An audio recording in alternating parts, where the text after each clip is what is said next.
ललना जी जो है, लल्लेश्वरी जी जो है, वो इस धरती की एक महान साध्वी थी।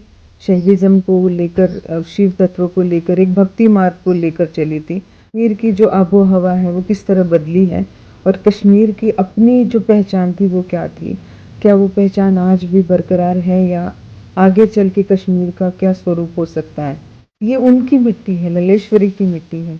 और इसको अगर मैं महाराष्ट्र में या तमिलनाडु में करती तो उस मिट्टी के साथ न्याय नहीं होता।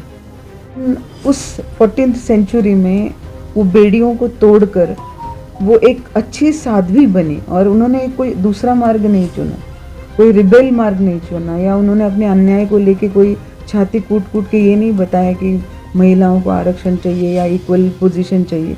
उन्होंने बल्कि इस मुल्क को एक भक्ति का मार्ग दिखाया और कहा कि बस अगर अंदर आप झांकना शुरू कर दो तो बाहर का बोझ ज़्यादा नहीं लगेगा। इसलिए कर रहे हैं क्योंकि यहाँ पे बहुत सारे लोग हैं कश्मीर में जिन्होंने बहुत अच्छा साहित्य लिखा है, कविताएं लिखी हैं, लोक संगीत लिखा है, किताबें लिखी हैं। कश्मीरियत को ज़िंदा रखने का काम उन सब ने किया है, लेकिन उसको बहुत बड़ा वाइड प्लेटफॉर्म नहीं मिला था। तो हमने सोचा था एक ऐसा उपक्रम शुरू करते हैं यहाँ पे, जहाँ से कि इन सब को, जैसे बहुत अच्छे जर्नलिस्ट हैं जो बहुत अच्छा काम कर रहे हैं, और मैं खुद एक जर्नलिस्ट हूँ, तो एक प्लेटफॉर्म क्रिएट करने के लिए हमने ये कार्यक्रम का आयोजन करने का सोचा है, और हर साल ये कार्यक्रम करते रहेंगे।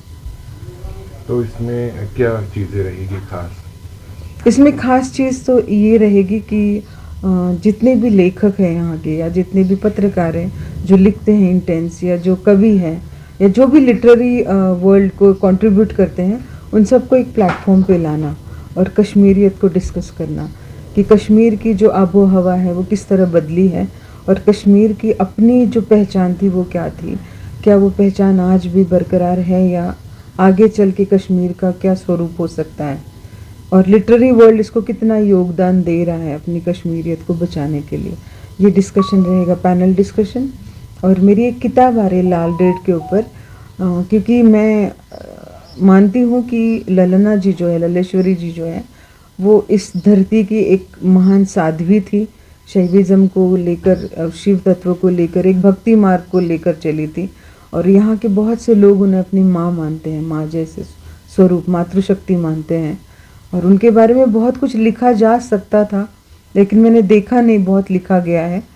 तो मुझे जितनी समझ आई, मेरे 6 साल का जो भी रिसर्च था, जैसे बहुत से यहाँ के लोगों ने भी बहुत कंट्रीब्यूट किया है मुझे उसके बारे में इल्म देने के लिए या नॉलेज देने के लिए, तो ये किताब उनके बारे में मैंने लिखी है। उसका लोकार्पण उस दिन होगा। तो इस कार्यक्रम को यहाँ पे आयोजित करने का क्या मकसद है? क्योंकि ये उनकी मिट्टी है, लल्लेश्वरी की मिट्टी है, और इसको अगर मैं महाराष्ट्र में या तमिलनाडु में करती तो उस मिट्टी के साथ न्याय नहीं होता। तो वो इसलिए मैं यही कर रही हूँ जहाँ से मैंने उनकी कहानियाँ सुनी है, जहाँ से मैं उनसे कनेक्ट हो गई। और शैविज़्म का सबसे बड़ा जो क्षेत्र है, या शैविज़्म, शंकराचार्य पकड़ लीजिएगा आप, शारदा पीठ पकड़ लो, ये नॉलेज विजडम का धरती है, नॉलेज की धरती है, माँ सरस्वती की धरती है, और लाल डेट यहीं की है, इसलिए मैंने यहाँ करना ज़रूरी समझा उसे।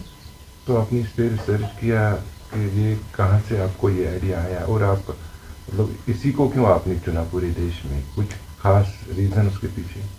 नहीं, मैंने काफ़ी किताबें लिखी, मेरी 12 किताबें बेस्ट सेलिंग में हैं, लेकिन शैविज़्म स्टडी करते वक्त ललदे मेरे रेफरेंस में जब आए थे तो मुझे बड़ा इंटरेस्टिंग लगा कि एक डोमेस्टिक वायलेंस से, एक परिवार से, जहाँ पे बहुत ही संकीर्ण परिवार में उनका शादी भी हुई थी और जन्म भी हुआ था, और उस 14th सेंचुरी में वो बेड़ियों को तोड़कर वो एक अच्छी साध्वी बनी, और उन्होंने कोई दूसरा मार्ग नहीं चुना, कोई रिबेल मार्ग नहीं चुना, या उन्होंने अपने अन्याय को लेके कोई छाती कूट कूट के ये नहीं बताया कि महिलाओं को आरक्षण चाहिए या इक्वल पोजीशन चाहिए।